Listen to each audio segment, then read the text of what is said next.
Hey, it's Jake. Happy Sunday.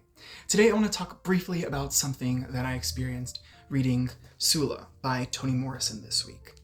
As you see in the title, sometimes you have to listen to an audiobook to understand what the author was going for. This audiobook is narrated by the author, so it made way more sense to me as soon as I turned it on. When I started reading this book, which I got from the library, I gave myself a little bit of grace because this was the first Morrison book that I've read, but I wasn't getting it. And it's not that I wasn't getting the concepts of the story, and it also wasn't because it was slow, boring, or dense. It wasn't. But I couldn't understand her voice. And that was frustrating me at the beginning of the book, and it wasn't holding my interest. But I didn't know what was bothering me until I turned on the audiobook, and then everything became clear. This is about Nell Wright and Sula Peace, two young girls that grow up to become women in the small town of Medallion, Ohio. At some point, Sula leaves the town and comes back 10 years later and has to deal with the repercussions of her leaving all those years before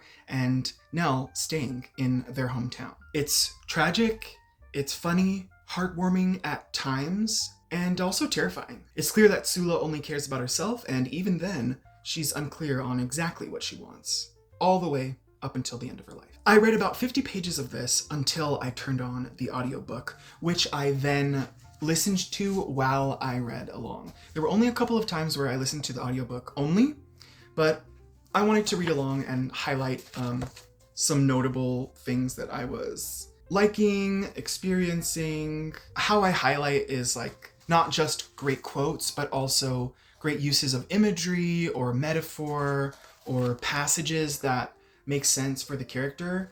Further on in the book, I started getting really into it where I was only just putting a notch on a section because I didn't have the time to highlight it because I was so interested in the story. As with all of her work, this is an interesting portrait of race, and she really does not hold back. And I think this was a groundbreaking novel because at the time, authors were not examining race like she was. When I turned on the audiobook, it made it so much easier for me to pay more attention to the story, whereas before I was paying more attention to the interpretation. I could only recognize the shine in the passages once Miss Morrison read them. She pumped her characters full of an exuberance that I couldn't hear in my own head. But I could have easily put this book down. I almost DNF'd it, but I said, 1, it's Toni Morrison, 2, she's a legend, and 3, this is only the first thing of hers that I've read. I cannot give up. And I don't do that with every book, but I wanted to stick this out to see what was going to happen because once I understood her voice, I started getting invested in these characters. There's a lot of other things that I could say about this book, but I don't want to spoil anything if you haven't read it in this moment, so I will write about it and maybe it'll be in the description at some point. I'm also Creole, so there were characters in this book that spoke in a way that I could recognize from family members of mine, but I didn't get it on the page. I just didn't get it. I couldn't hear it. It wasn't until Toni Morrison turned on the sound that I could hear it. The audiobook also feels very intimate. It's not polished. It feels like she is just sitting down on her porch reading through her book. Toni Morrison reads with a solemnness, a knowing, and a certainty that I've never heard in any other author. This is a quick read at 174 pages, and I'm honestly really glad that I didn't put it down. Now let's speak about a book that I did put down. Lauren Groff's Matrix. Lauren, I am so sorry. I'm so sorry, but I just couldn't do it. This is about a French royal 17-year-old woman who gets sent to a nunnery to become a nun and join the community there, which has been struck by a mysterious disease and poverty. She later goes on to transform the nunnery and ultimately transform herself in the process. This does not read easily. It starts out simply, but very quickly, there's a lot of big words, a lot of foreign words, which is fine. I don't mind a Google. I don't mind a highlight because of a word that I've never heard before. But a lot of it didn't feel purposeful. It's also set in the spring of 1158. I should have known that I wasn't gonna like it just from that. So a lot of the prose is trying to fit in that time period. It's set from a third person's point of view, and honestly, I really wish that it was set in the protagonist's point of view, Marie. I think for me at least, it would have been a lot more easier to digest. It just went right over my head, and it was way too far back for my taste. The 1100s? I'm not saying what you should and shouldn't write.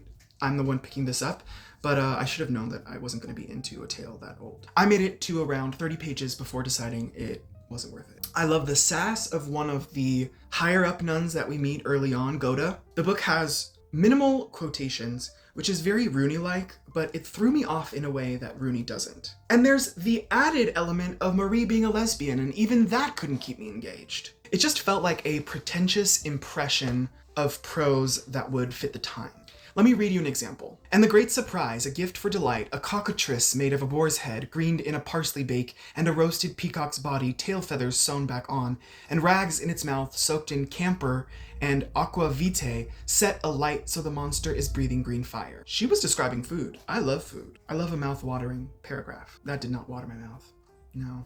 I will say that Groff seems sincere in her writing. She isn't doing it mockingly. She writes in this style believing that it will elevate the story and force us into Marie's world. But I'd rather be encouraged into her world instead of pushed into it. Here's a quote that I liked though. This was a meditation that Marie made on religion. This is before she arrives at the nunnery. And it was true. The religion she was raised in had always seemed vaguely foolish to her. If rich with mystery and ceremony, for why should babies be born into sin?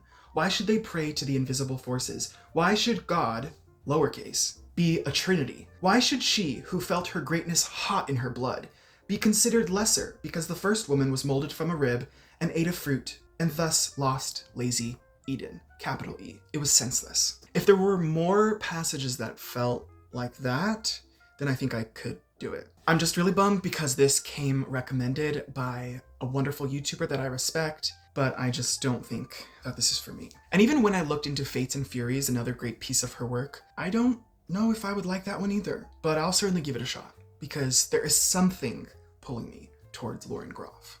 Unfortunately, it just wasn't this one. I'm currently reading Interpreter of Maladies by Jhumpa Lahiri. This is a book I've been reading one story each night. I've got 3 short stories left in this one. And so in the meantime, I believe I'm gonna start There by Tommy Orange. Make sure to share with me your thoughts and what you're reading right now in the comments below. While you're here, please subscribe. I would really appreciate it. That's all for this one. Mahalo for watching. I hope I've inspired you to read today, and I'll see you next time. Good night.